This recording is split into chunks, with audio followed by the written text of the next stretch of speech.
dhacdo argagax iyo murugo wadata ayaa ka dhacday deegaanka ceelasha biyaha ee duleedka magaalada Muqdisho kadib markii halkaasi kufsi wadareed lagu geystay gabar yar oo 14 sano jir ah. gabadhan ayaa lagu kufsaday ilaa 8 ruux waxayna arrintaani murugo ku abuurtay qoyska ay ka dhalatay gabadha. 17 bishan aan ku jirno oo ku beegan maalintii Arbacada ee aan soo dhaafnay ayaa arrintaani dhacday. qaar ka mid ah familka gabadha oo aan la hadalnay ayaa noo sheegay in arrintaani uu ka dambeeyay wiil gabadhu sheegtay in iska barteen barta Facebook oo gabadha ka codsaday in is arkaan kadibna ay dhacday in gabadhu aqbasho oo halkaas gabadha laga afduubto. gabadha oo raq iyo ruux la weysanaa muddo 48 saacadood ayaa kadib waxaa la soo dhigay iyadoo miir daboolan meel u dhow gurigeeda oo markii hore laga afduubtay. waa tan hooyada dhashay gabadha oo sharaxaysa sida ay wax u dhaceen iyo xilliga ay ka wareeshay dhibka gaaray gabadheeda waxayna ka dalbatay dawladda Soomaaliya in gabadheedu hesho cadaalad. waxaan ku yiri inantaasoo ila joogtay ayaa iga baxday markay iga baxday baa inantii layga afduubtay marka layga afduubtay baa waxaan ku yiri aan laba habeen iyo laba cisho aan weysanaa haddaan weysanaa iyadoo waxaan ku yiri meel ku dhacdo meel lagu soo tuuray baa la soo sheegay kadib markii la soo sheegay baa gurigii inantii oo khalaas aan keensatay waxaan ku yiri 3 cisho aan ku sii haystay gurigii wax aliya waxaan ku yiri waxaan aan meel aan u dhaqaaqo cid aan u dhaqaaqo waan waayay gabadha aniga dhalay may alaab baan u dirsaday alaab markan u dirsaday baan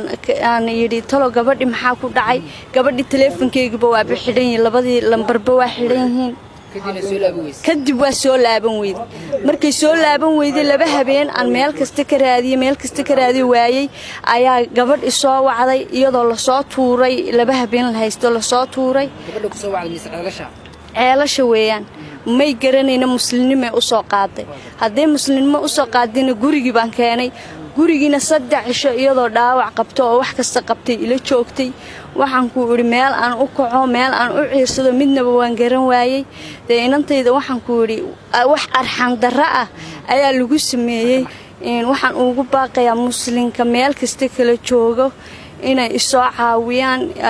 cadaaladda wixii la marsiin lahaa inay iga marsiiyaan nimankaas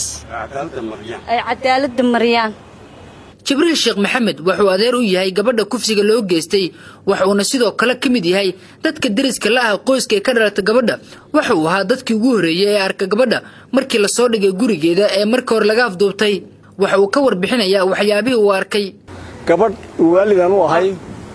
ayaa waxa dhacay fal fool xun aad iyo aad u fool xun oo mararka qaarkood aan sheegiba karin gabadh yar oo 14 sano jirta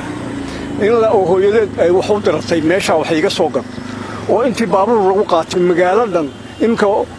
dadka xiran oo hadda halkan noo jooga waa 8 qof oo CID lagu soo xareeyay waxa kale oo jira dad kale oo dhowr iyo 10 ah waxa la leeyahay waxay ku maqan yihiin baxsi oo saldhigii baa ku daba jira gabadha maxay lagu sameeyay gabadha wixii xumaan la sameyn karay waa loo galmooday waxa warka afka ka qaadisteeda gabadh baa la kaxaysoo la afduubtay waxay sameeyay wixii lagu sameyn jiray wixii xumaan ahaa oo dhan baa la sameeyay waxay diin iyo dadnimo iyo Soomaalinimo aanay ogolayn baa halka ka dhacay waxaan doonaynaa waliba waxaan u mahad celinaynaa saldhigga ceelasha oo falkaasi ka dhacay waxay u dadaaleen maxaa ka galay u dadaaleen